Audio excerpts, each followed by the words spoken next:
Going back to the regular council meeting at 5:01, and we have a delegation, Sycamoose Narrows Environmental Enhancement Society. Sneeze. Todd, do you want to take it away? Do you want some help? I'll start. Thank you for taking some time for us today for Sneeze. I'm here actually for the ECDEV too, not just Sneeze, but I guess we can do both at once. So first of all, does anybody have any questions on Sneeze or what Sneeze is? Council? No? Oh, yes. ahead. I think I have an idea, but like who's the directors of it and like is this under So Development Corp or? society that we set up and the directors are owners, the property owners of Moose Narrows that have forestry leases. Directors of the society, all of them? And I'm actually the president, unfortunately. So I'm here representing them to ask, so what we've done is we started this group in order to facilitate I guess all the issues we've been having with front counter and our permitting process. And I'm gonna bring up more of that on the ECDEV Corp on the next one, but for this one, what we've got together is what our group has done so far. We've had several meetings over the past several months.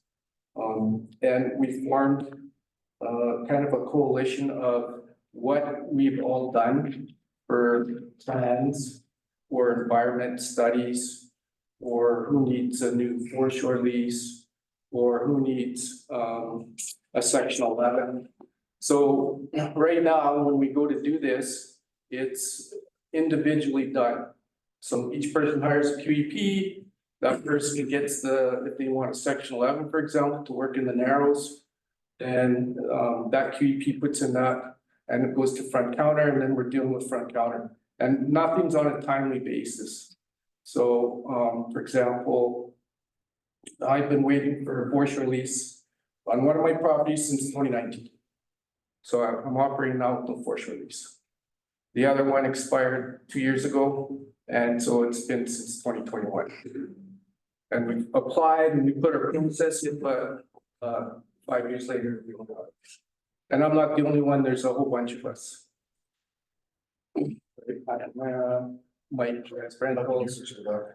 So we thought, we're not getting anywhere doing it as a Todd Kylo or Mike Halfrick or Aquamera, so we wanted to create this group. And right now we're just establishing a timeline of who's applied for what and when. So we're gonna put this master plan together, who's applied for what and when, and then we're gonna go back to front counter with asking, for some clarification on why it's been 5 years for this guy. Why is this guy doing this? How come this section 11 isn't approved? So we want to go together as a group and deal with front counter rather than as an individual basis. And the other thing the Sneeze group wants to look at is dredging the channel. So we've come up with we have had talks with the Department of Fisheries and Oceans, and we've had talks with Navigable Waters, and both are receptive to dredging the Sycamoose Narrows, but we need to do a little bit more studies. So part of the thing for Sneeze is, a lot of studies have already been done individually. Council Bushel knows a fairly major study in 2000. I think it was around 40 or 50,000 at the time. So we have all this information that's sitting there and we want to combine it and put it into one platform. And, but we're going to put some funding in order to get that done. So, I think there's a quote on here that we sent in with a QEP in order to get all of these different studies that are already currently hanging out there that nobody, I have some, Fort Bushel had some, like Alfred has some, Aquamera has some. We want to get that all put together. And then we want to have the QEP go through it and determine what's going to be needed now for the next steps that the mid, like DFO, Department of Fisheries, Oceans, and Outland Waters will want to see in order to allow for a dredging permit for the channel. So the first phase of this study, I think, is around $10,000. So we're just looking to see if there's some funding available from the DOS to help offset. All of the membership of SNEES is putting in funding, so there is going to be a bank account there. We do have some funding. But we're just starting and we're just getting together. We know we're going to have to put in more funding, but we're looking to partner with the DOS on the dredging portion of it. Councillor McCabe. Just speaking from myself as a counselor, we can give you a letter of support. Yeah, the letter of support's not, we got the Sycamoose Narrows is more than just we have to dredge. It's gonna be a huge cost. And it's good to get there and we need to clean it up and make it better fish habitat than it is. And it's not just our properties, it's properties that are either owned by, I guess, the Crown or government or whatever, but So this is not only about the fish habitat, it's also about flood mitigation, and that started a few years ago when the channel flooded. So that's where the big push for dredging the channel came from, because the properties, not just the businesses, but the condos were flooded. They were up to their knees in water. So, and their basements were flooded, their parkades were flooded. So the flood mitigation was a big portion of this. Councillor McCabe and Councillor Beach. Yeah, no.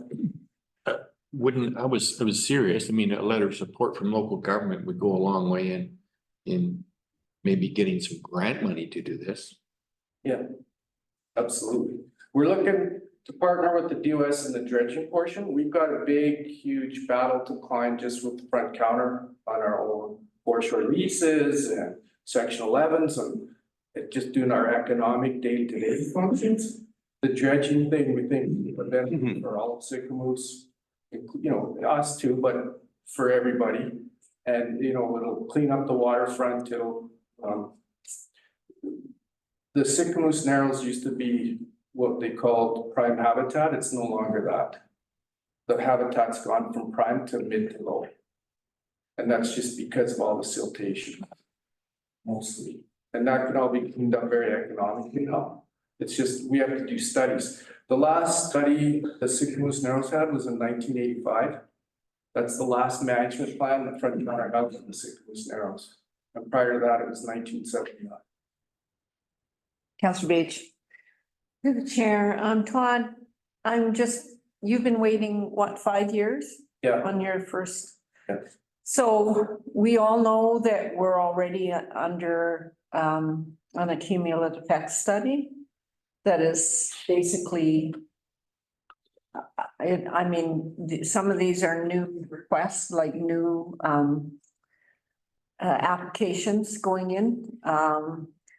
So I'm wondering how much that has to do, if he's been waiting for 5 years, how much is this NOI and the accumulative effects study playing in the response to any of these applications? yeah, so the NOI, you guys all were introduced to Keith Weir. So him and I met back in September 2023 with the accountant on the NOI. Mhm. And so we were assured then that the NOI has nothing to do with negotiating new leases. Has nothing to do with us doing any section 11 work within our foreshores. But it does have to do with anything new. So if somebody wanted a brand new foreshore lease, or somebody wanted to put in a brand new marina, then it's gonna be put on hold because of the NOI.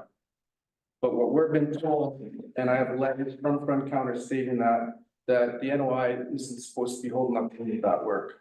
I know, but it is. Well, I guess so. Yes. That's what I don't know for sure. Councillor Bushel.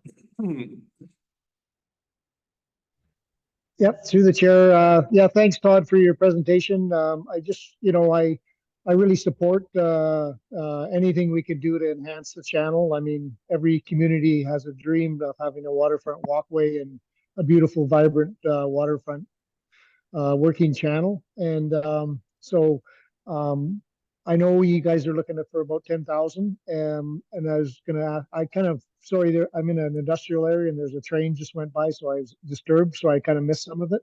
But, Kelly, do we, or Bianca, do we have some funds set aside, or, is there any, where would we get this money since we just passed the budget? Yeah, so what I have up on the screen, which you might not be able to see, is we do already have in the 2024 budget, $10,000, which we had as a placeholder. We had estimated just for this year to potentially use about 6K for exploring a head lease and 4K for exploring dredging. So, if council is okay to use that 10K for this, that can be done, because this was directly for the channel and sounds like very similar situation to what Todd's talking about. Thanks, Bianca. Counselor Bailey, then Counselor Rich. Yeah, I'm thinking on it because this wasn't quite a request. I mean, I guess there's a couple of things here. I thought we were using that because we wanted to engage Keys Weir and figuring out the head lease when we passed the budget. These seems like a couple of different things, so I just want to make sure I just want clarity for myself what we're talking about. So when we brought it to the budget, like this was what was presented, like this exact. Right. At the finance committee, where we are. From about Keith Weir. 4K for dredging and about 5,800, so rounded up, we did it rounded up to the nearest thousand, so about 6K for head lease. And then the dredging, if you want to move your little thing, yeah, assist in identifying steps, right? Just recognizing that dredging, is something that we want to look at, but I mean, that's kind of just a placeholder in the budget. Yeah, I mean, I can see, I guess I'm a little worried about, this is public money going to a group that I guess was shot off of the development corp, right? And it was just totally fine, but I thought when that was shut off that it was going to be more getting the private interest together rather than coming back to us asking for funding. And I mean, if we're gonna enter into this long-term thing, because it sounds like this is not a one-off, this is something, then we need to have something a little bit more concrete than this. Certainly agreements, milestones, what we're actually going for. I look at the letter, appreciate it, but there needs to be a lot more work on this to actually go, what are we doing, or what are we getting into here? And how is the structure going to be put in place that we'll have some accountability for taxpayers' money here? Because right now, this is a society, is it registered society? Yes. It is. So, I mean, there's a lot of societies in Sycamore that would love project money for what they're doing. But if we're gonna go into a full-fledged project on the Narrows, then we should have that discussion and the dredging and all that, and then we should have an idea of the money behind it. I'd like to certainly have you do some numbers on that, Bianca, because this seems to me 10,000 is starting it. And there is going to be a lot more, and I'd like to just know what that financial implications are. A little bit more than, 10,000, we gotta start somewhere. well, The yeah, first start is that we need to know what DFO and Navajo Waters is gonna want for studies. That's the first thing, or we're not going anywhere. So until we have that, we can't move to the next step. and just follow up. So my concern is once we give Sneeze this money, then you're going to go ahead and spend it and figure it out with part of your other money that you'll get from the owners. But then how does that get coordinated back to us and council? What do the milestones look like? And all these other things that, we're trying to get, like, if we're trying to get to the end point that we dredge it, we simplify it with head leases, we do all of this, what is all the process of that? And what I'm saying is this, I'd rather see that whole plan than just the beginning of the plan, is what I'm trying to say. But we can't produce the whole plan until we know what certain regulatory bodies are gonna require. So until we know well, until we get all these studies that are lingering out there, put into a certain platform, and until we that QEP looks at that to see and has discussions with Department of Fisheries and Navajo Waters, we don't know what the next step is. So it's gonna, you can't build the train tracks until we know what DFO is gonna ask. Once, with all the current information we have to start somewhere. This is a small budget to start in order to get to the next step that you're requiring on what the final plan is. What does the dredging look like? And on, but until we get this part done, it's not gonna happen. We're not gonna be able to move forward. Counselor Rich, then Counselor Evans. Through the chair. Hey, Todd, thanks for coming out. I appreciate this. So this is really important to our community, and I think this is something Gord's been working on for years, and other people.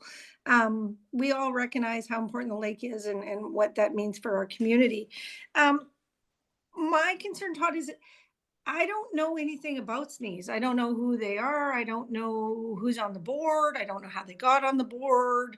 I don't know what they're, why they're on the board and what they're looking for. So you're looking for 10 grand right now. And like Ian said, it's going to be a lot of money. And we all know that.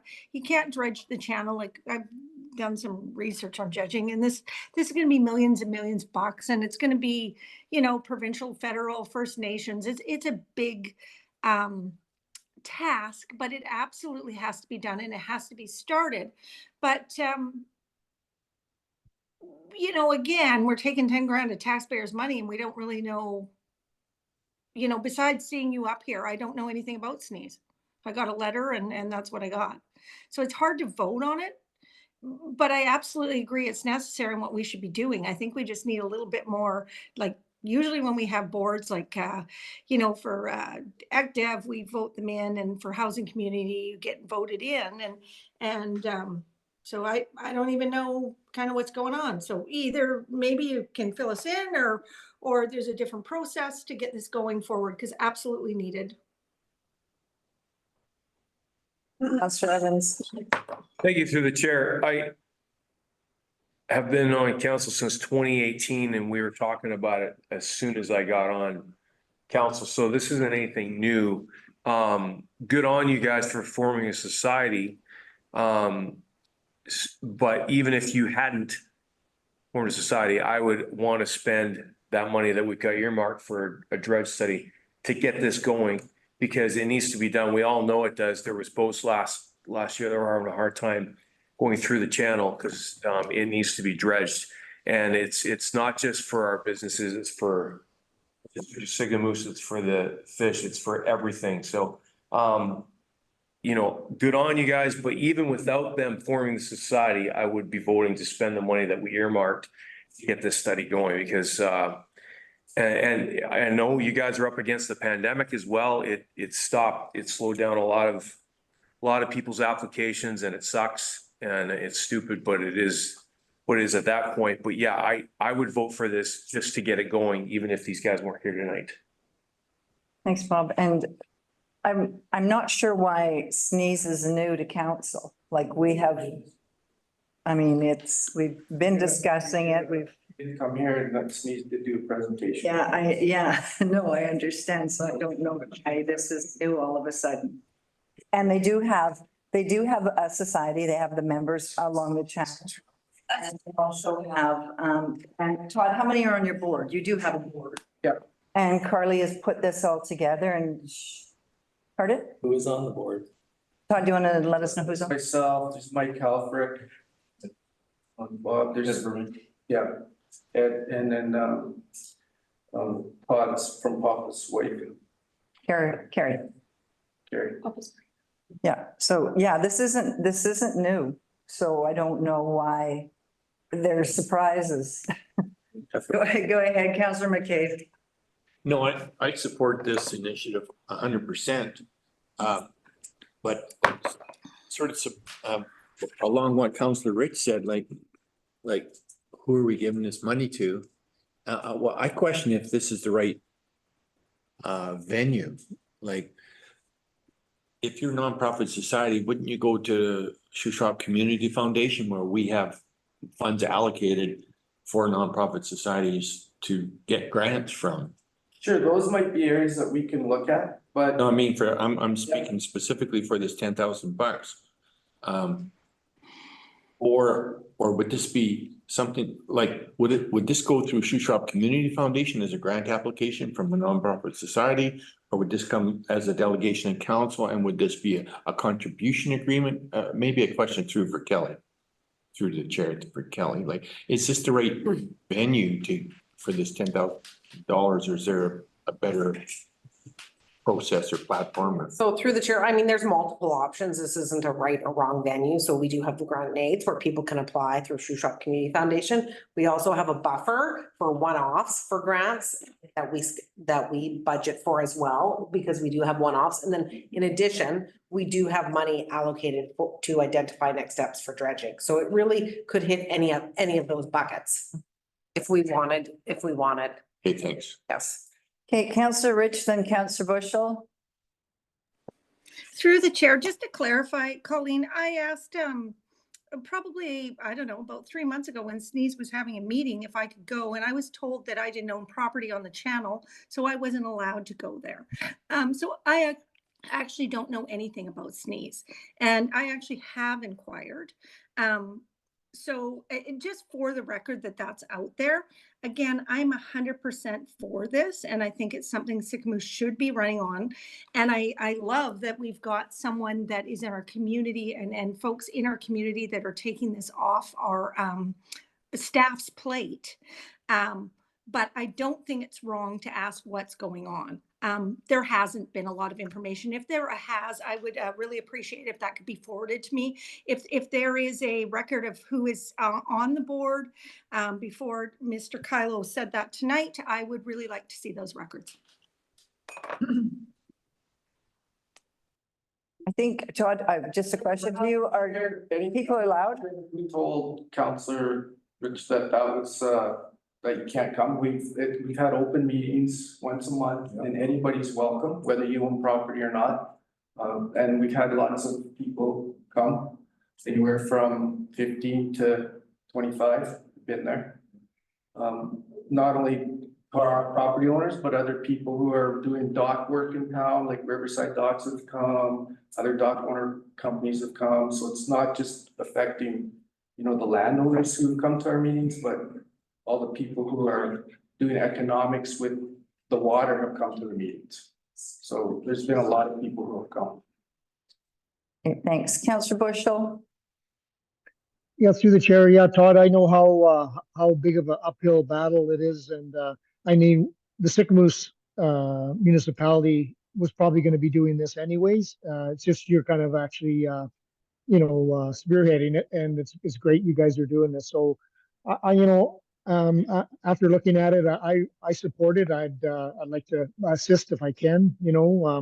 I think it would probably once we get into fundraising or grant request, I think that the district should be involved in a big way, because we'll probably get more of a bang for our buck at UBCM and things like that. But I do support it, and I'm not sure, do we need to make a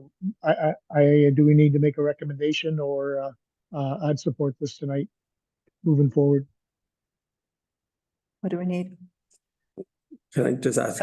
Yeah, I'm just trying to figure out a path forward here. Like, I guess there's some questions, but can you okay, I guess I didn't know anything about Sneeze. I've heard of it. I just thought it was a collection of private owners that were doing it. And I did hear the similar thing that Siobhan did. It doesn't bother me. I don't need to go to another meeting, but the reason why I'm surprised is not that I hadn't heard of Sneeze. I just thought it was a group of folks getting together and working on these issues together, but on a private basis. I didn't know that this would be a situation where we'd be putting some public money into it. So that's the intent of my question. It's not saying it's not a good idea, but once we start putting public money into things, I'm certainly going to question it a little bit. So I wonder if we can come back with a bit of and I'm looking to staff or anybody to flush out the plan a little bit more of like what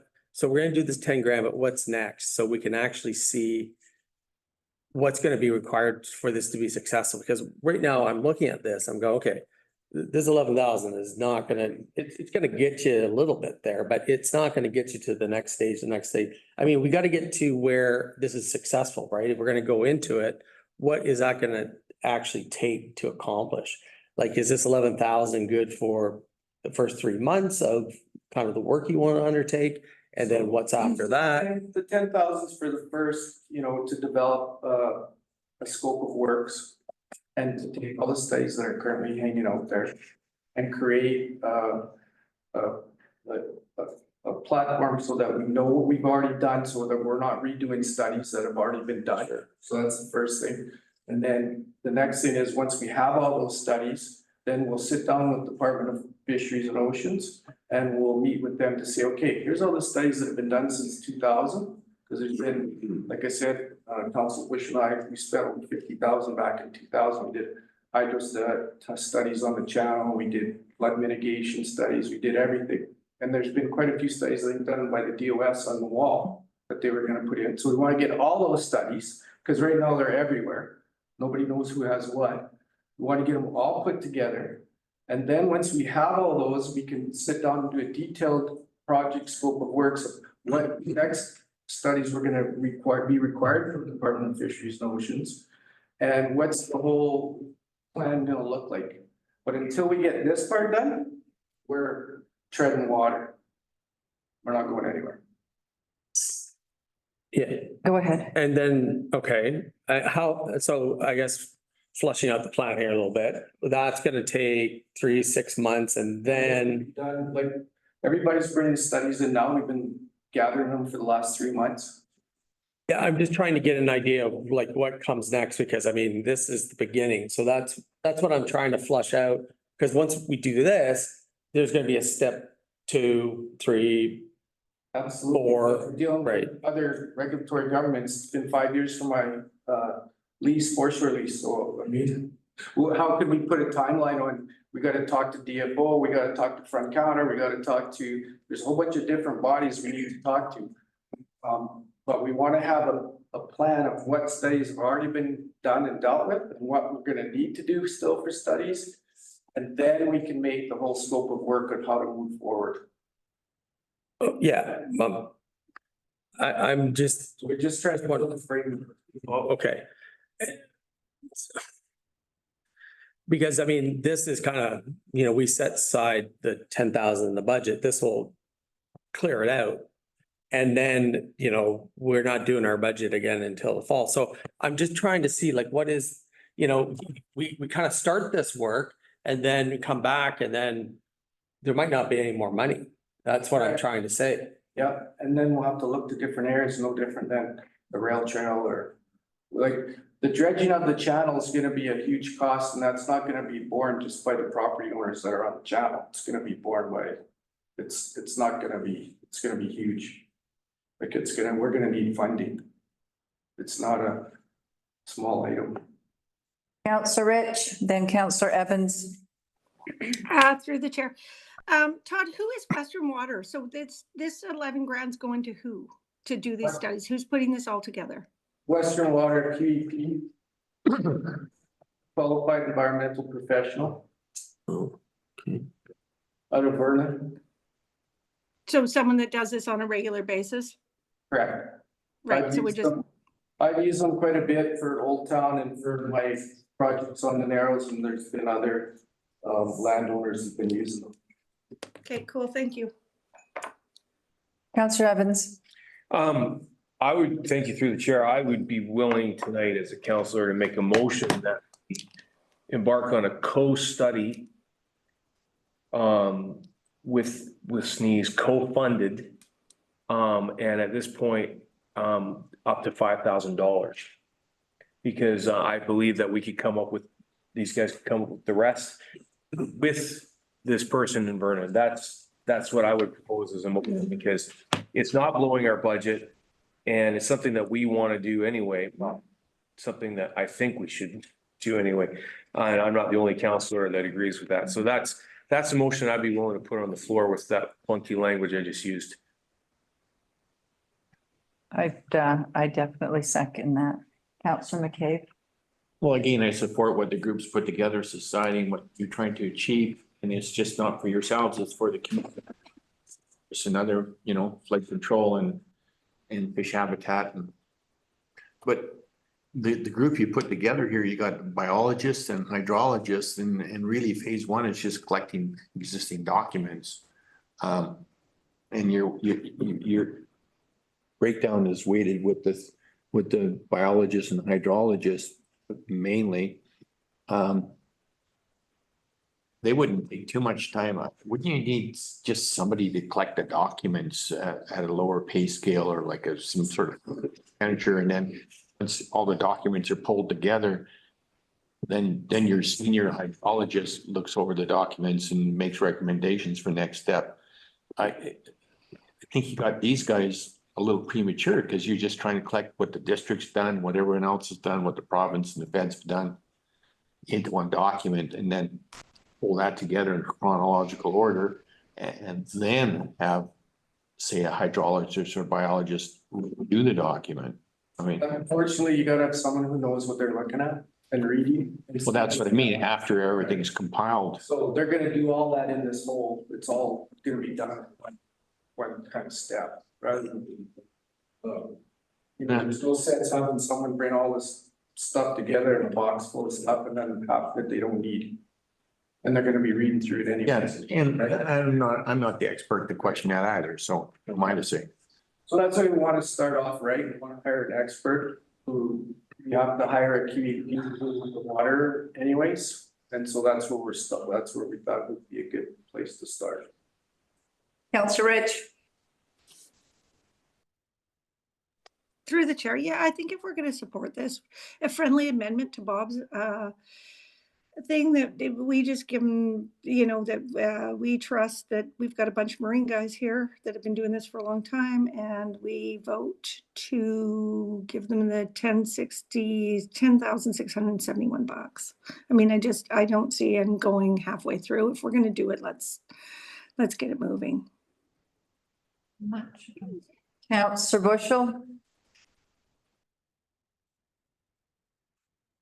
Yeah, I would support that. I really think this is important. When we got on 3 terms ago, or I guess 3 terms ago, this was one of our priorities, and we really haven't had a strong initiative to do it. And this group has stepped up, and I think I 100% support it. And I really think it's really holding back our waterfront. And we need to get on it and start taking care of it myself. That's my opinion, and I would second the Siobhan's motion.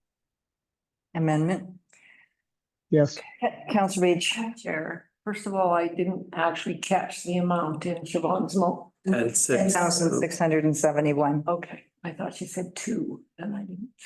Okay, so I agree. I think this is something that we would be doing and should be doing as a council. So I do support what they're putting together here, and yeah, we should get started on this. And we'll have to assess it when they figure out what they need. Counselor Bailey? Okay, this is a long road to get here on this, but I think we're getting there. I'm fine with the 10,671. I'd like though SNEES to come back and work with staff on projecting on what else we're gonna need. Because this needs to be thought out a little bit more, and I think we need to get more information on that. We kind of need to be brought into the tent and say, what does this whole big picture look like? So if I can just add to what's already added. Just hold on. Through the chair, so we Yeah. have a motion on the table and then an amendment to the motion, so we should Last one, vote on the amendment. Vote on the amendment.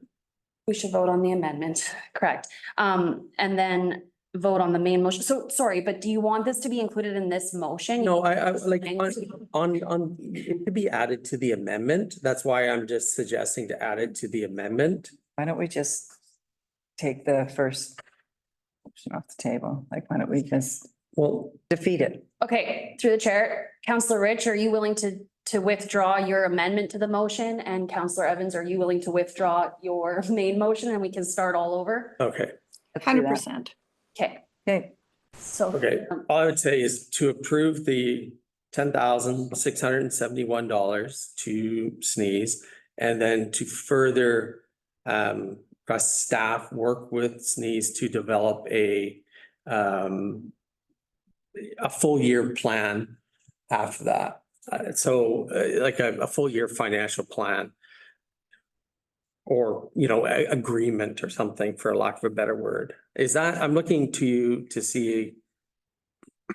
Is that something that, Well, just from hearing it, like, right now, they don't know the future cost projections. This is gonna kind of get them there. So maybe once this is complete, then we sit down with staff and figure out what the next steps and costs are, and then come back. Yeah. yeah, I just want that follow-up to be part of Yeah. this, right? And then we're gonna get a bit, like, what I'm trying to do is get a better picture of what's all involved here. How do you actually get to the point of dredging and then all the implications that come with that? And Yeah. two, this is not need to be in the motion or anything, would you want like the DOS to get these bills up to a maximum of 10,671, pay them directly to this company? Or do you want us to just hand them a check? I would, Doesn't matter, but pay them directly myself, but go ahead, Kelly. I'm good with that. Yeah, could I just suggest that then sneeze, come back to council with the final report of the findings?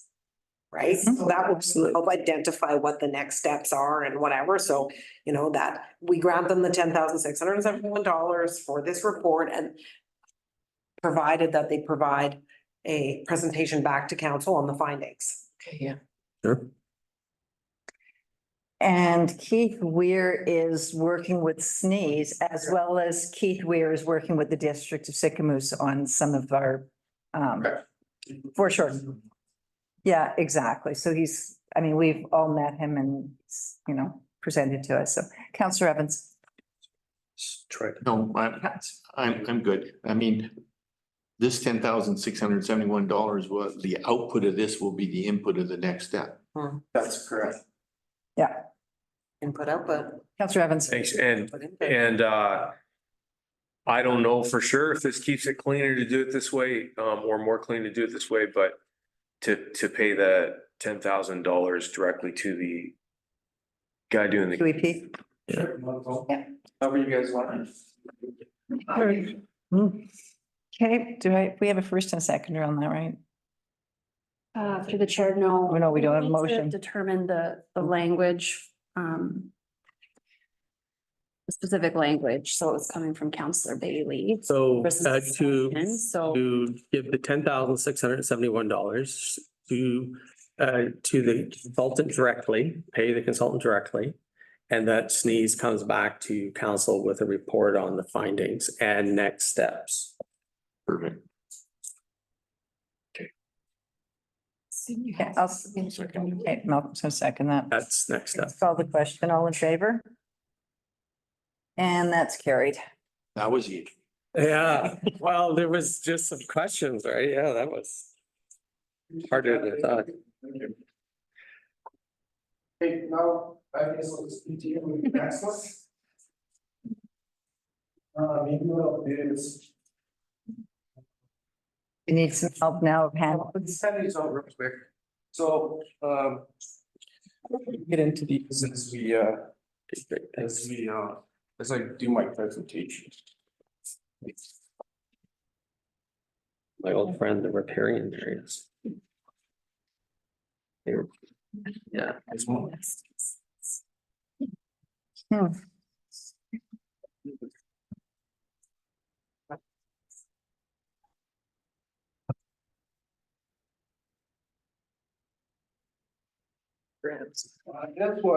I'm here for Tech Dev on,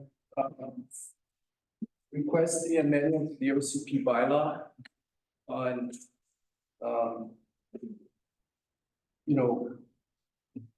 I guess it's the water development permit, is that the word? water course development. Water course. Water course development permitting. So if I can, just kind of give you, I'd like to use the development I'm doing on the Sycamoose Narrows as an example, because that's gonna be the easiest. It's the one we just changed from RD4. Mhm. So, there's a new retaining wall I need to put in, and I want to do some work on the marina. So you have to do what's called an environmental management plan. Through, you have to hire QEP, have to go, and you have to apply for what's called section 11 to do those works through front counter.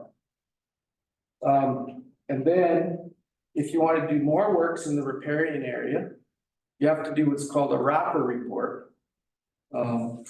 And this wrapper report, to give you an example, I've applied for a demolition permit to remove Bahama John's building.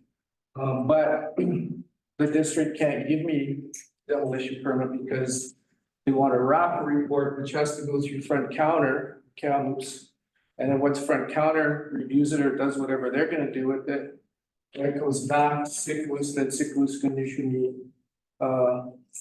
my demolition permit. The thing about the wrapper report is it's a report that front counter went from that, those papers I gave you from the ombudsman. That's where wrapper came from. Prior to that, it was the raw report, which came out in 2004. And then this wrapper report came out in 2019 after the recommendations that you guys have in front of you from the ombudsman. So there is a way that the council can deal with its own riparian areas and not go through front counter. We don't have, there's no reason to go through front counter. It's just that's the way that your guys' bylaw and OCP set up. So that's the process.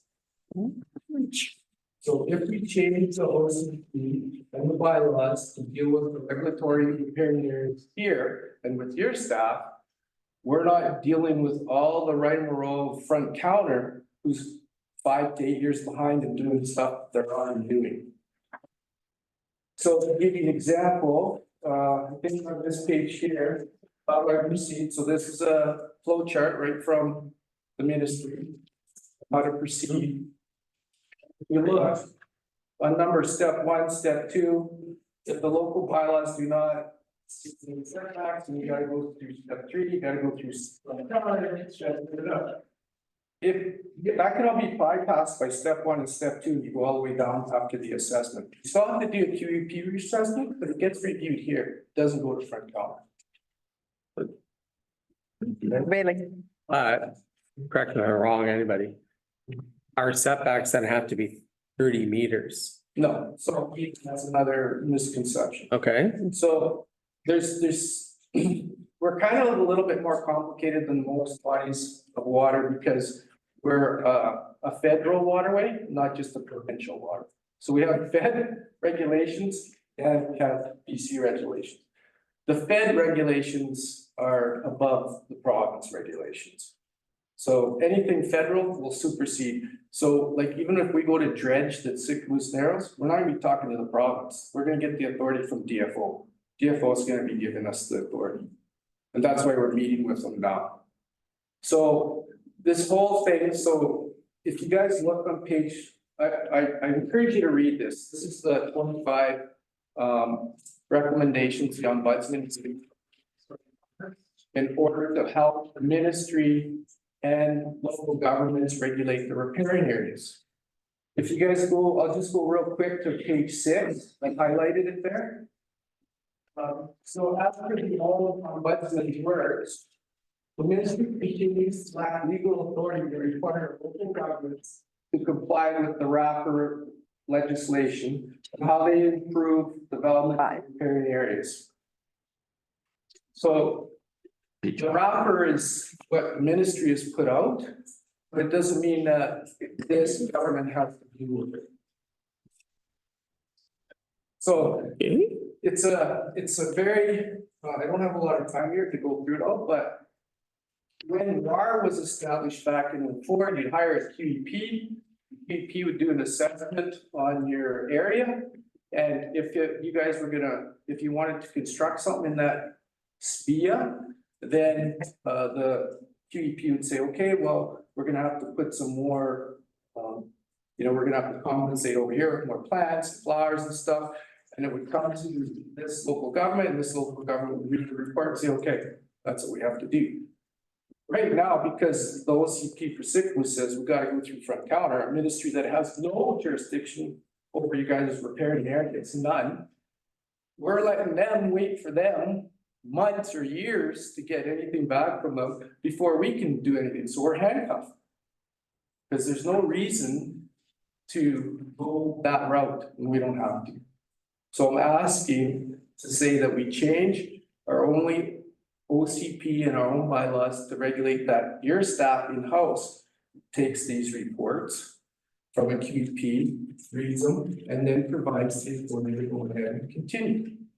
So here's the other problem.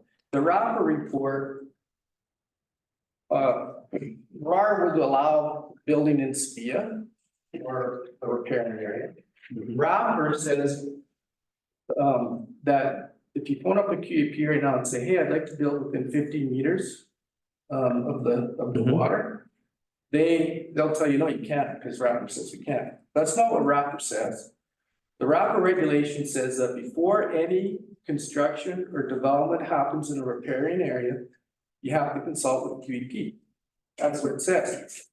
So when the ombudsman came up with this, one of their things was there's not enough training for the QEPs.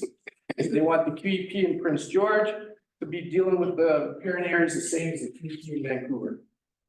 So they said, you guys gotta train your QEPs better.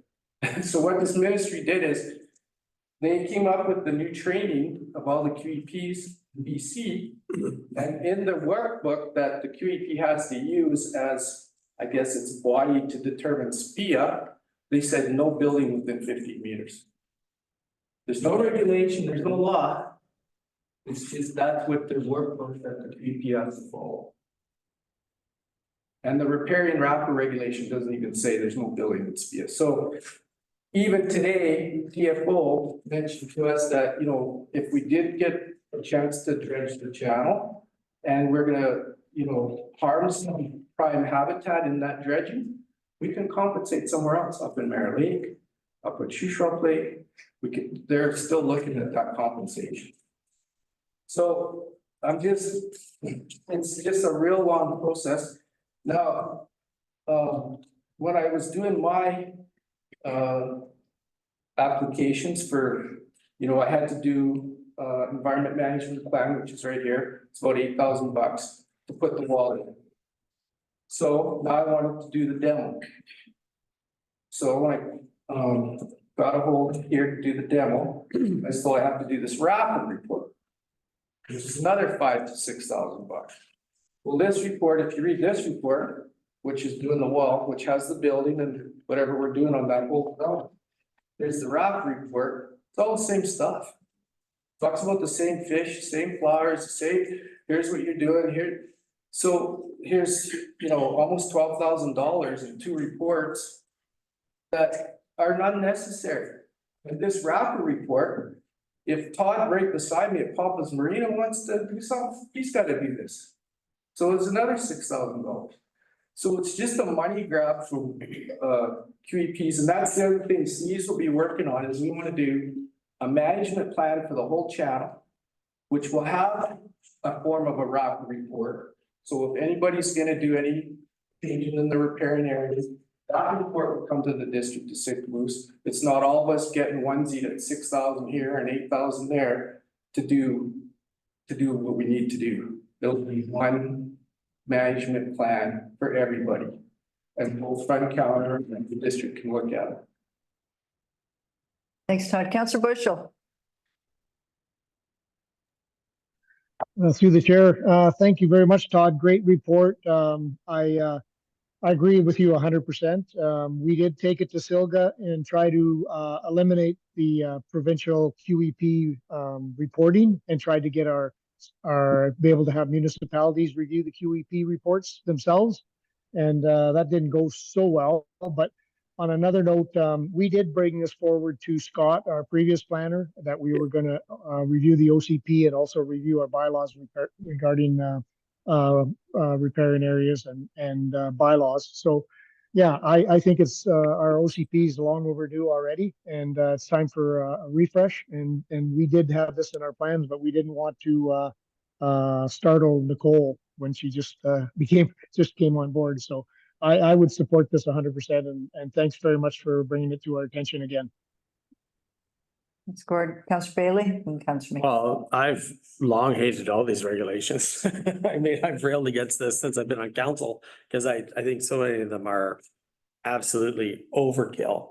And it's just government overreach too. But what, I guess, maybe in staff here too, my understanding, and this was previous advice, maybe things have changed, is that if we didn't go through front counter, then we had to put all these setbacks in that match the provincial regulations. And then I thought the reason we were going for the head lease was to actually have the regulatory authority to pass this off, or to actually sign this off in-house. Like, if we can do this, then I'm obviously all for it. It's just, do we have a sense of what that would entail on our end? And I'm looking to you, Nicole, Kelly, anybody. Through the chair, I understand it the same way that you do, Okay. where we would have to have our own requirements in place. I don't know if that's changed recently. You have something to add? Sorry, through the chair. I just, because I know that the resolution was brought forward from council last year, and we got a response from the province, and so their language in their response is local governments can use the meet or beat approach outlined in riparian areas protection regulation, and that's section 12(4)B, bypassing provincial review if their bylaws meet or exceed standards. And then it says that there's staff available to support local governments who want to move that way. And so I think But meet is the being in meters. correct. Sale Bennett's reached out to the contact that's available around looking at how to meet or exceed. Yeah, like for example, when we were talking to it, they said, well, the city of Abbotsford, for example, doesn't allow anything within 40 meters of the Right. law, right? So that was an Exceed. example of how, and also there is this element of then potentially us requiring some kind of biologist on staff as it relates to making sure that the appropriate person is reviewing it. So this is where, you know what, there is not a clear answer right now. And so we'd have to further look into exactly what that would mean for us to be able to do it in-house and what that looks like. I don't know. I don't have an answer. And just one other point, if I may, was that not always, this is the other thing, and correct me again if I'm wrong. Not always would it be required to have a 30-meter setback. Sometimes when you go to front counter, they could say it only needs a 15 or a 20. That was my understanding why we kind of went through that. But if we had the setbacks, we have to, 30 meters? We have to do a 30-meter thing. So if you were 30 meters back, that's great. Go ahead, we could sign off on it. But if you wanted to say, get a judgment saying, hey, if you're 20 meters, then we don't see any reason why it was hurting fish habitat or something. Only front counter could go ahead and do that. And that was just my understanding why, because I remember talking about this at planning and development, because we all, I mean, I think everyone universally agrees, these are way too complicated rules. We took motions to Silga. We've, I think, all been on the same page. But I just want to make sure whatever we do, where we go down, it's actually making it easier and not accidentally harder. That's all. I don't, did you? Go ahead, Kelly. And Further to that, when we did go to Silga, they did say that the provincial turnaround time, now they're processing the QEP assessments, 90% of them within 30 days. That was as a letter we just got not that long ago. I kept that. That's the letter you're probably referring to that has the contact on that I did reach out to yesterday. There's the letter, but there's actually the provincial response in the UBCM resolutions book. And they say, yeah, it was 8 months at one point when the resolution went forward, and then it's down to 15 to 30 days. Yeah. Okay, so the wall, which is to put the new wall in, has been in since March of 2023. And I sit here today with nothing. This is And section 11. yeah, but that's through the QEP, right? QEP side. A front counter, and then my development permit I've had in since December. And I don't even think it's left front counters to go to the next level. So it's not a 30-day turnaround what they're telling you. And I think that there's a lot of confusion in government. I think that there's a lot of layers. I think there's a lot of new people. I think there's a lot of misinformation. I think that, you know what? They've had so much turnaround that no one knows what they're doing and one department doesn't know what they're doing. So perhaps we do take, you know, a book and we follow it and, you know, I don't know what the worst thing that could happen to us as municipality, as long as we're meeting the QEP's guidelines and Nicole's approving it. I don't understand why we wouldn't want to do that and move projects forward quicker. Malcolm? Yeah, well, like other counselors and Sarah said, we as a council support a local government approving a QEP. We've tried to get that change in a provincial level, but it's a municipality by municipality by municipality. Langley has that authority. They approve their own QEPs as local government. We wanted that authority, but like Kelly said, I guess it boils down to a matter of resources. Do we have a biologist on staff? But I think if we had a as and when consultant, not full-time staff, you know, not holiday pay, none of that stuff, benefits, but just a contractor or consultant on an as and when basis to process any QPs that come through our office. I'm not sure why we couldn't set that up. The only question is, do we need some sort of provincial authority from Minister of Environment to locally process QEPs? Did I miss a step there previously or? No, the QEP would take it to the planner. So it would just be a matter of us having resources to have somebody qualified to approve the QEP at the local government level. Because this council already supports QEPs at the local, right, on that road. So it's just a matter of, I guess, again, through staff. Could we have a consultant on an as and when basis when a QEP comes to us? We just forward to them for review and they come back and say, yeah, looks good. And we just say, okay, it's approved, or how would that work? We'd have to look into it. I don't have an answer for you. It's not. And then through the chair, I guess that's not our only, I wouldn't call it a hurdle, but we would have to deal with that if it's in staff or a consultant.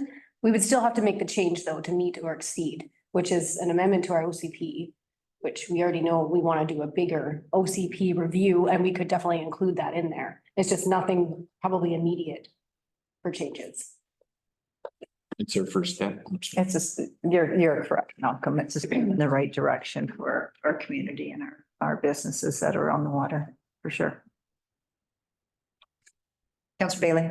So, yeah, just moving it kind of forward to something.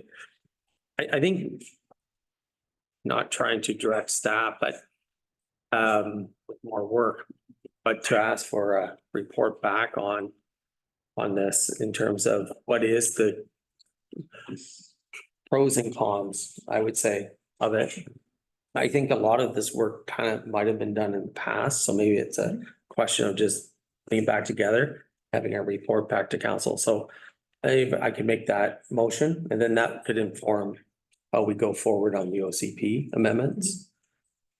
So you want me to clarify that, Sarah? That we direct staff to look into the pros and cons of the in-house approach on the OCP versus the front counter approach when it regards to riparian areas, and report back to council. Okay, Capture everything? I'll second that. So Todd, do you have, there's that flow chart that you talked about. Is it in here? Yep. Okay. Okay, so any more discussion on this? Council speech. For the chair, I know that we discussed this before and it was taken to UBCM, it was taken to Selga and UBCM. To make that change or ask if we could have that. What was the result? What was the answer? I don't remember. Give the letter. Through the chair, yeah. So they said that local governments can use the meet or or beat Or- approach, and there's a contact so that, and I believe that Kelly's already reached out, and so there could. Mhm. And so what was Todd was talking about 15 meters, No.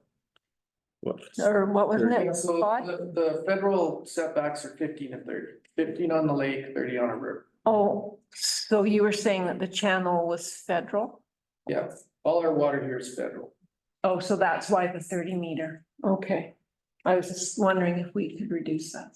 Okay. Councillor McCabe. Wouldn't it be simpler instead of this resolution, just to direct staff to include that in a review of our OCP? Well, if I may clarify, the reason I ask is just to have some sort of analysis before we went down the changing the OCP route. We want to just ensure that this is a simplified process. There's a few questions in my mind that it actually isn't, just based on what I've heard in the last couple of years. It very well could be. There could be some things that have changed. But the meter exceed is to meet the bar that they want us to is quite a high bar, and the setbacks are quite large. So with front counter, my understanding all the way along is that they might not actually enforce the 30 meter setback, but enforce something different, which would be 15, which on a development could make all the difference in the world. And they base that on you going through the qualified environmental professional and the reports and everything. So that's why we originally went through that process. Now, if we went, and this is all my understanding, and it could be very well be wrong, that's why I'm asking for the report, that if we did the meter exceed, it has to be 30 meters regardless. But that's why I said if just, we could do some analysis to make sure that's the case. And if that is still the case, then that could inform how we want to proceed on the OCP, so. Go ahead. Well, I just think I feel that's being too prescriptive to staff. I mean, if we ask them to review and include it in the OCP, you would think that staff would come back to us with pros and cons of whether it's there or not. So without being too prescriptive, just ask staff to put it on the list of things to review in the OCP. Councillor Bailey. Just maybe it's the reason I was doing it that way is because we're not going to get to the OCP anytime soon. So I guess if we had that information and then council had that information, they felt that they wanted to get to it faster, then they could make that decision. So I'm fine to go whichever way council wants to on this, but I'm just thought have that information brought forward to us and then, do with it what that we want. I don't know, how does? Go ahead, Sarah. There's a motion on the way, well, that's been seconded. So I'm just curious if there's more discussion or to vote on it. I don't think staff has a preference. Okay. Okay, But we don't. let's call the question. All in favor? Opposed? Carried. I can't see Siobhan. Is she there? She's now. Yeah, I think it's like 4 AM there. Yeah. She might. Or it might have died. There's a twofer. Yeah. Thank you.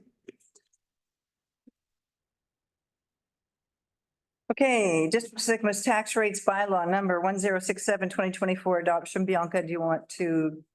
Here, I'll just read the recommendation. The District of Sycamore's tax rates bylaw number 1067-2024 be adopted this 8th day of May 2024. Could I get a first? Bob? Councillor Bailey? Bianca? Not much to say here, 3.5% tax increase. With this, we can begin printing property tax notices, so they'll be out by the end of May. I think that you did a brilliant job. All in favor? And it's carried. Thank I you. felt like we passed this last time, but I thought we did. I thought we did too. I was like, why is this really? We read. Guys are tricking us and. Oh. Okay, District of Sycamore's Housing Agreement Amendment Bylaw number 1068-2024 adoption recommendation that the District of Sycamore's Housing Agreement Amendment Bylaw 1068-2024 be adopted this 8th day of May 2024. Mover, Councillor Bailey, Councillor McCabe. Kelly? Yep, so this was, we already did for second and third reading at the last council meeting. This is an amendment to a housing bylaw related to 425 Main Street. Once we passed the original bylaw, we noticed we wanted a couple more changes, so we are now bringing it back for amendment prior to it being registered on title. The most significant amendment is the removal of some additional charges on the restricted dwelling units to allow the developer the flexibility to charge for the garages, the storage units and all that kind of stuff. All in favor? And it's carried. Thank you. District Sycamore zoning bylaw number, is that the one I just read? Oh, no, zoning number 1069/2024, 425 Main Street, first, second, and third reading. Recommendation that the District of Sycamore zoning bylaw amendment bylaw number 1069/2024 be given second and third reading this 8th day of May 2024. Counselor Evans, Counselor Beach. Nicole. Okay, through the chair, just getting the PowerPoint. Yes.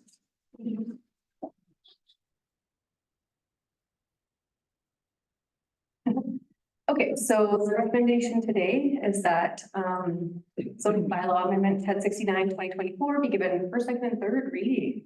So we're gonna talk about what that is. We already talked about it this morning, but it's the property located at 425 Main Street. Right now, the OCP designation is town center. The entire property is town center. But the property does have split zoning. So the pink area is C1 Town Center Commercial along Main Street. And then the back half in the yellow is MUR1 Multi-Unit Residential. So what we're looking for tonight is to rezone the entire property to C1. We already talked about the proposal this morning, but 5-story mixed-use building, 3 commercial units, ton of 1, 2, and 3 bedroom units. And then in the back end, we have the garage or storage spaces for tenants. Okay, so we want to, address the split zoning. We, at the Planning and Development Committee, we discussed what would be the best option moving forward. That was Planning and Development Committee and the developer. And we landed on C1. And if we go with C1, we would have to add a site-specific regulation to the C1 zone to allow for the garage and storage spaces as a permitted use. And so just a quick summary. So we're looking to address the split zoning tonight, and then we're going to also add that site-specific provision through the zoning amendment to permit the garage and storage unit. And then we will be working on a development permit for May 22nd. That was discussed this morning as well. And then following that, a development variance permit for any of the variances we also talked about earlier today. Questions, council? Councilor Bailey. I actually had one that I probably should have asked this morning, was just about the timelines, like, probably should have asked as a developer, but maybe you know, and when they want to get going and all that other good stuff. I get a first and second here on. Sure, probably as soon as possible. So really the development permit is, then they go in queue for funding, and I think that takes, or financing, and that takes at least 3 months. So the sooner they want to get in the ground, like before the fall, like. Okay, that's what I was kind of, it's a fall thing, not a spring thing now. Correct, because they Okay. spend some time to get the financing secured. Just through the chair, I wanted to add, we're taking first, second, and third tonight. We've waived the public hearing because this is related to housing, and that's a recent change in the provincial legislation that allows us to kind of streamline these types of applications. We'll have some more like this coming soon, like we mentioned earlier, 222 Temple and some other developments. So this is, I think, our first one where we've waived it for housing. Any more questions? Okay, let's call the question. All in favor? And that's carried. Thank you. Staff reports, BC Housing Letter of Indemnity. Recommendation that council authorize the acceptance of a letter of indemnity from British Columbia Housing Management Commission in lieu of a cash deposit or irrevocable letter of credit for works required under the subdivision and development servicing bylaw for development permit number 23-487-D. They get a mover. Counselor Evans, Counselor Beach. Bianca, you want to take that one? Yeah, so our subdivision and development servicing bylaw required for offsite works for us to either have a cash deposit or a letter of credit, in order to cover the district, just in case, they didn't do the work, or didn't do it to a specific standard, just to cover ourselves. So what would happen is if they didn't do the work correctly, we would use the cash to pay to do the work, or we would call their irrevocable letter of credit and do the work. Speaking with BC Housing, what they try to do instead of that, because either way, you're holding up cash, either with a financial institution, you have to get your letter of credit in place or cash deposit. What BC Housing is doing in a lot of communities is doing a letter of indemnity with the whatever society they're working with, in order to just give them that backing instead of having to go those other two routes. I've seen it go a bunch of different ways. There's a few communities that have done exactly what I'm doing today, which is bring it to council, say, hey, this is an exception to what we usually do, and just get council's blessing to authorize staff to accept this. Some communities have stayed strong and wanted either cash or a letter of credit. Other communities actually have it in their subdivision and development servicing bylaws that they actually leave it to staff to determine if whatever legal document they're getting to back the works up. It's up to staff to determine if it's good enough. I'm not saying we should do that to our bylaw, because I think personally, I believe BC Housing is one of those few organizations that we can put some trust in, because they are a government-backed organization. So I wouldn't change our bylaws or anyway, just getting council authority to let us accept this letter of indemnity in this situation, especially being affordable housing and everything, and with BC Housing. That's my spiel on that. Sounds good. Okay. Any questions, council? Councillor McCabe. We have a history of failed projects in Sycamoose. And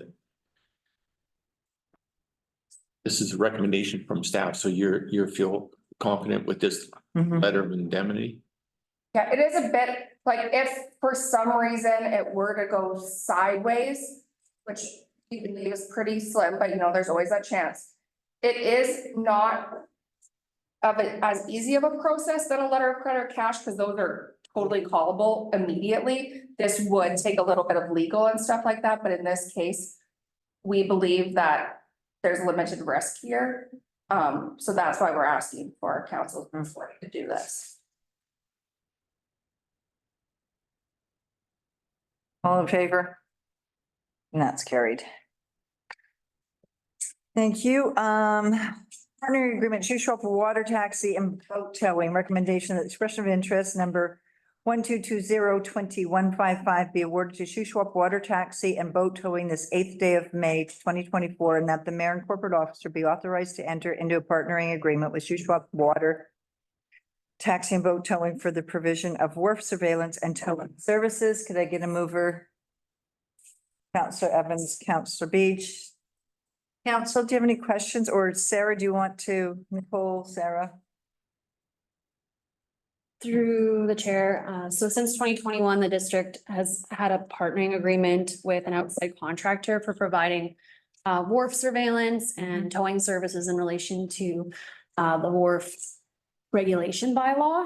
So that was Glenn's Water Taxi, the owner of the business. So the business was sold, and the bylaw officer came to you in February to inquire if there was interest to have two contractors to provide that service. The direction was to release an expression of interest. That expression of interest went out for a month. And there was one response, and that was from Shuswap Water Taxi and Boat Towing. Upon review, the proponent meets the qualifications, and staff is satisfied with the proposal. And so that is what is being proposed, is that the EOI be awarded to Shuswap Water Taxi and Boat Towing, and that the partnering agreement be entered into. So in return for providing the wharf surveillance and towing services, the contractor would be provided a boat slip at the Main Street Landing wharf, as well as a parking stall, and signage would be installed. Because this is considered could be considered assistance to business. It is allowed with a partnering agreement and that the service is being provided in exchange. We would just be giving this in 2 consecutive newspapers. It's being entered into, should council support the recommendation from staff. And the contract, sorry, is from May 15th to October 15th for this year, with the option to renew for an additional 6 months in 2025, as long as the provisions of the agreement are upheld and staff is comfortable with the service that's being provided. Okay, sorry, Sarah, is this the same company as last year then?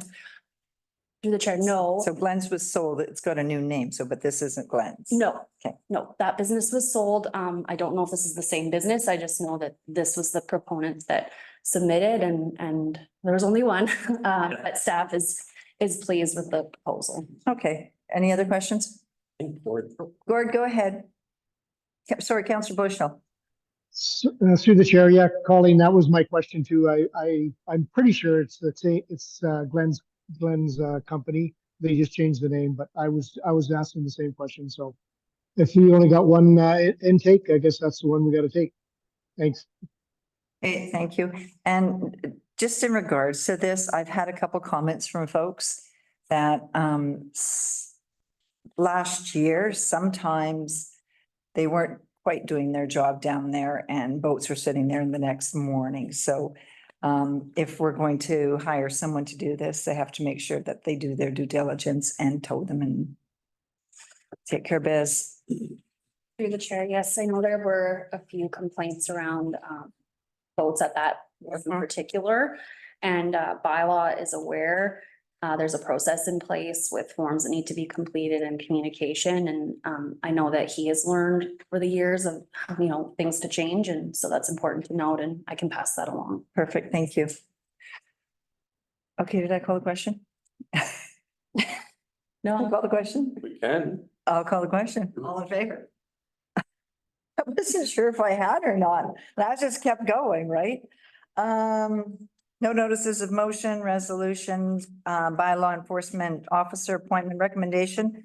That seminar and bylaw and services, Vadium be appointed as bylaw enforcement officers for the district of Sycamoose from May to October 2024. Could I get a mover? Councillor Evans, Councillor Beach. Any discussion? Okay. Call the question, all in favor? I can't see if Gord's got his hand up or not. He does, yeah, Oh, do you have your hand up, Gord? yeah. He was a yes. Are you in favor or do you have comments?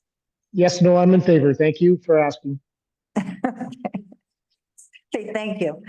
Corporate officer appointment recommendation that Sarah Kylo be appointed as the District of Sycamoose Corporate Officer per Section 148 of the Community Charter this 8th day of May 2024. Did I get a mover? Councillor Bailey, Councillor Evans. I think that this is just wonderful and congratulations. I'm pretty sure council's going to be in favor. Kelly, go ahead. Yeah, no, I just wanted to, Sarah's been here for a while and she's been the deputy corporate officer for the last few years and she's learned a lot.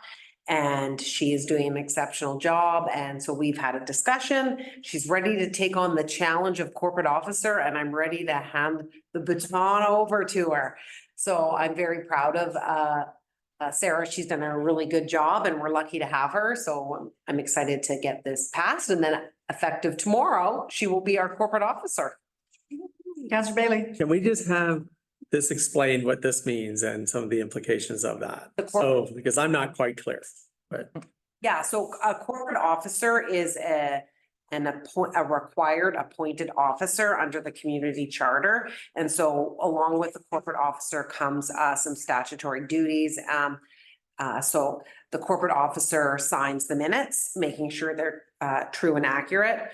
Corporate officer in conjunction with the mayor signs agreements, contracts, leases. So it's that administrative kind of power that a corporate officer has. And it's also every local government must have a corporate officer. So every local government must have a corporate officer, finance officer and approving officer. You actually don't even have to have a CAO. You may have a CAO, right? So frequently, you know, sometimes a CAO is a corporate officer as well.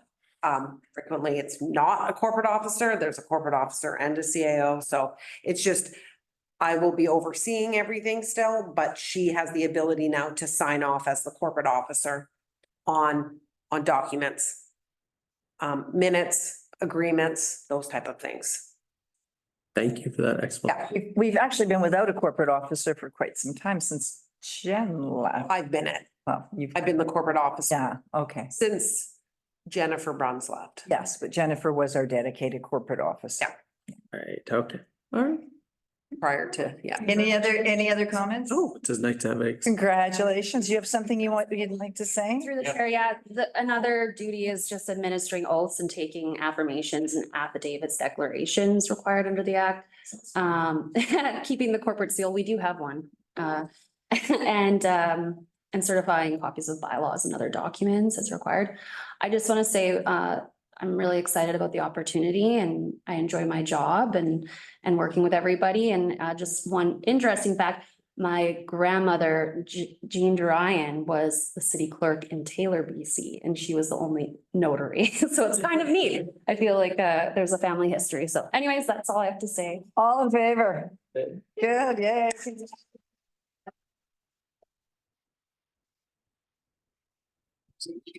Documents? Girls all grown up. To an extent, there's some limitations. We could use that one on the wall, right? That's from incorporation. So sorry, not documents, affirmations and affidavits. You can't certify a document. So, Oh. yeah. Okay, so moving right along. Correspondence, does anyone have any comments on the correspondence?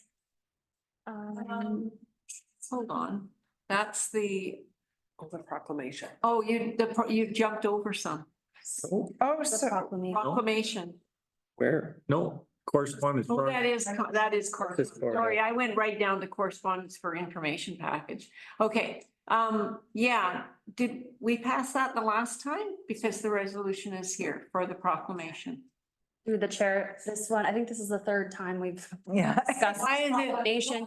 And it's, Why is it keep coming? it has returned. Oh, I didn't do this already. I'm just like, So council did support the flag raising for May 17th, but the proclamation was never passed. We were waiting on local sponsorship and there has since been a local sponsor come forward, Essie's Place. And so following the policy, there is a local sponsor and it's being brought forward for you to formally proclaim May 17th as the International Day Against Homophobia and Transphobia, should you choose. yeah, Okay, I can make that motion yeah.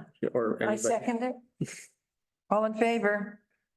And that's carried. Sorry, Gord, do you have your hand up? Do you want to speak to something? That's carried. Oh, no, I apologize. When you said correspondence, I wanted to just talk about Jeff Premier's letter in the correspondence. So I'll wait till that comes on the agenda. Which letter? We're talking about correspondence now. Gord, we're talking about correspondence now. What do you want to talk about? Okay, it's about the ball diamonds and just wanted, I kind of missed a little bit earlier about the update on the ball diamonds and wanted to know. Where's that? Where is, hold it a second, Gord. Hold it. Where is that? It's not, Is that a It's late? in correspondence for information, so we're actually on course 12B, Hope Air Day proclamation request. Okay, Oh, okay. I didn't realize that we had folded that all into that. Sorry. Sorry. I think, Okay. I would like, A second proclamation request from the BC Rural Health Network. yeah, I'll speak to that. Go ahead. This is a huge issue throughout all of the rural communities, transporting to procedures, to and from treatment we're not as rural as many of them. So the Hope Air travel is really important, because they're helping get people to service and to surgery and back from surgery when there is no transit for them. So I think we should support it. Give them our support. For sure. I make that motion. I think There's is there a resolution here? Yeah, there's a the proclamation. proclamation, yeah. Okay, So it's- do I have a seconder? So, we're gonna vote on this before we're gonna read the after. We vote on it first. I would read it and. Okay. Hope Air Day, June 17th, 2024, whereas access to healthcare is essential for all citizens regardless of their geographic location, whereas Hope Air, a charitable organization, has been tirelessly dedicated to providing access to healthcare by facilitating free flights and other services for patients living in rural and unserviced communities in British Columbia, ensuring they can receive vital medical treatment regardless of distance or financial means. Whereas Hope has been instrumental in bridging the gap between smaller communities and hospitals far from home, reducing the barriers that often prevent individuals from reaching medical care. Whereas the impact of Hope Air extends beyond the individual patients serviced, positively affecting families, communities, and the healthcare system as a whole by promoting wellness and reducing the burden of untreated medical conditions. Whereas the compassion, dedication, and commitment demonstrated by Hope Air and its volunteers embody the spirit of community and the belief in the inherent value of every individual's well-being. Now therefore be it proclaimed by the District of Sycamoose that June 17th, 2024 shall be known as Hope Air Day in recognition of the invaluable contributions made by Hope Air to the health and well-being of individuals in British Columbia's remote, rural, and unserviced communities. We urge all citizens to join us in celebrating Hope Air Day to reflect on the significance of ensuring equitable access to health care for all members of our society. Let us reaffirm our commitment to supporting initiatives that promote healthy equity and extend our gratitude to Hope Air for their unwavering dedication to servicing those in need. Seconding that. All in favor? Thank you. And it's carried. Thank you. Okay, now, Gord, you can, we've got the correspondence package. Gord, do you want to speak to?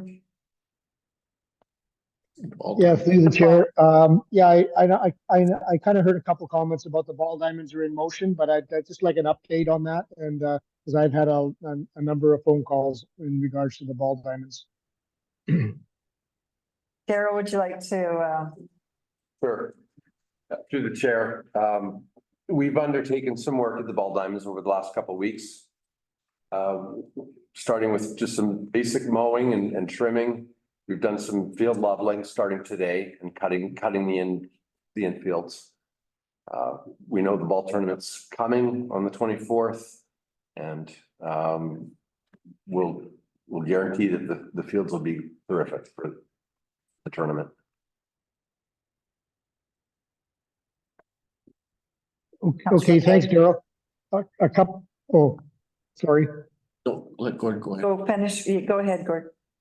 Just a couple things, and I don't know if it's really important. We have ball teams that are worried that they don't want to even play on our fields. So it's really important economically that we may, and I really asked for that when we were going through the budget process about adding more staffing for recreation and to, look after our ball diamonds. It's really important that we keep our ball diamonds up to par so that we can get tournaments and we can grow that industry. And I know we talked about one ball diamond a year, and I think we really have to commit to do not only the infills, the outfields, all the chain link fencing, the weed whacking on a regular basis and the mowing. And it's just I don't know if we have to get a program set up or a management program for it. Just work with all the user groups, and I know you guys are doing your best, Daryl, right now, and we've had a lot of rain in the spring here, and just it's really important. I just want to emphasize how important it is for economic development for those ball diamonds. Is it's really important that we keep them up, and I just wanted to say that. Thank you. Okay, and I think, Daryl, you guys did have a plan. Yeah, prior to. Yeah, we do have a plan. So Historically, we cut the infields with, you know, the tractor and the blade, and we do the grooming on the infields 2-3 times through the season. We do get rain occasionally and they set up and they get quite hard. And so we're infusing them now with some sand to soften them. And I've heard a lot about them being so hard. We went out and got really the best shale we could when we ordered it in, and it was used in competitions all over BC. It's the stuff to have, but it does set up very hard. So it's either you get out there and you groom them really frequently, which is pretty taxing for a small crew, or we find a different way. So we've added some clean sand to it, and it's softened them up. And I think we're gonna see a big improvement on infields this summer. We'll hit them more frequently if we need to. We did some field leveling years ago, and then we were getting to a point where, you know, the activity in the parks we had a family day where we had the air balloon, if you remember, and the vehicles in there. A lot of stuff got rutted up.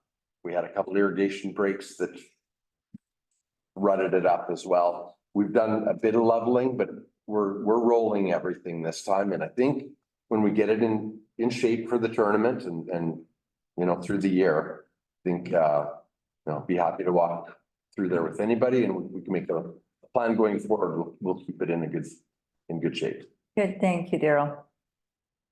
Councillor Beach. Yeah, good chair. So Daryl, the sand, is that going on the outfields and rolling there too? Because the outfields are really. The outfields will be rolled and then they'll be swept with the sand soil mix. Yeah, okay, Yeah. that's good. We will do some. It does need some. Yeah. Okay, great. Thank you. Thanks, One- Councillor Bailey. Yeah, and I mentioned this to you earlier, Daryl, just about I had several people talk to me about the bathrooms and being a little concerned. And I know there's a historical problem with vandalism with those bathrooms. And I'm just wondering if we could just think of some possible problem solving issues where we could get those bathrooms open for folks while still tackling the potential vandalism issue. I've had lots of people reach out, or I should say lots, it's like 4 or 5, that are concerned that we do have public facilities there that aren't serving what we had originally intended. Right. And I guess that's just the point that they're saying. I think we have to mitigate whatever the vandalism side is for sure. But I mean, obviously, any sort of public facility we have, we would like the public to use it. And then maybe there is some way that we could do both. So I just bring that forward to you for your Yeah, concern. through the chair, it's super challenging in that spot because the Quonset is one of our bathroom. It's the only bathroom that gets locked right now. I mean, the beach park is on automatic timers, right? So we're not sending staff out to lock it every night like we used to. The Quonset, if it's open for an overnight, you got a pretty good chance that we found sod in the toilets, we found the toilets kicked over. And then it's a matter of trying to source parts quickly or you're down for weeks. And they can do a lot of damage in a really short time. So what we've done now is we've issued keys to all the leagues. So they have a rep on each league and they're responsible to open it and lock it after the games. And so that's worked for the last few years. This year, I've had a couple calls from players that wanted to get in. And so I will talk to Jamie and we'll see if we come up with a plan. Maybe we need to issue a few more keys, maybe one per team or something, and get a little registry.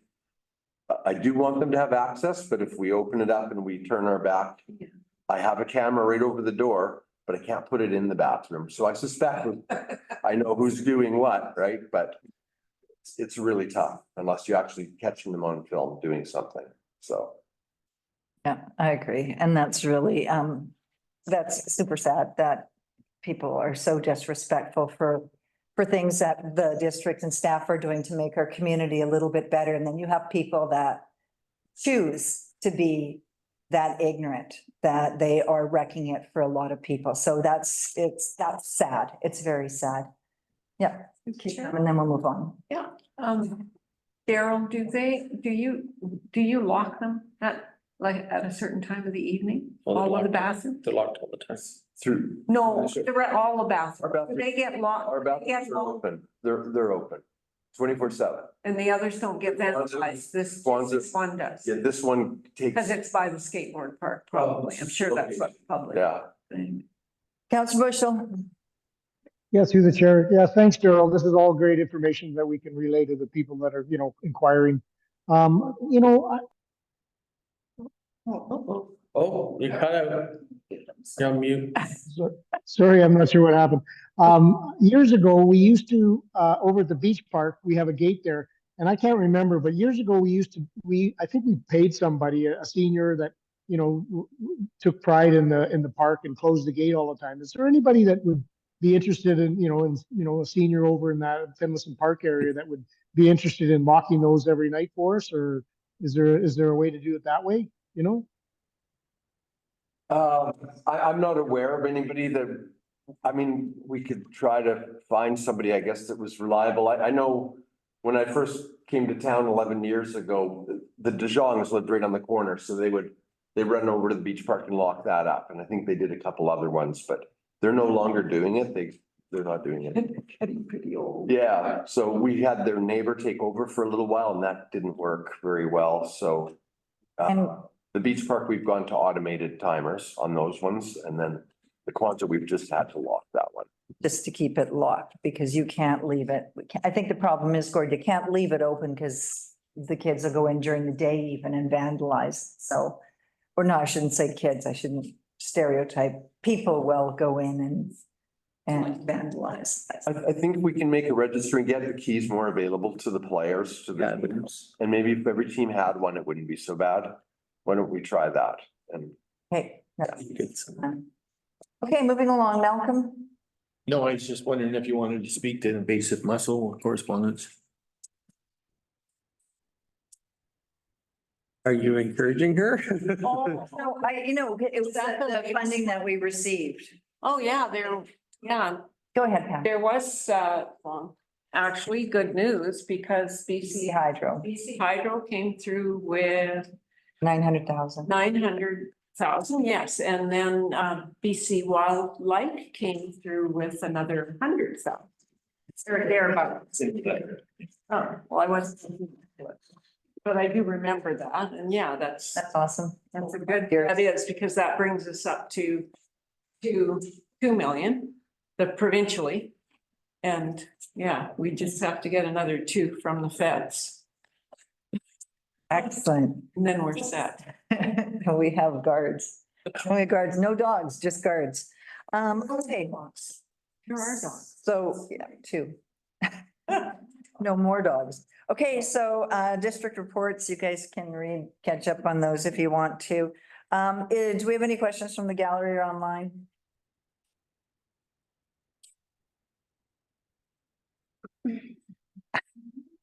Shauna? June? All right. Look at you two. Gotta give them a minute. Recommendation that regular council meeting for May 8th, 2024 be adjourned, the time being 6:39. Mover, Counselor Evans, Counselor Beach, all in favor, and we are done. Thank you. Thanks.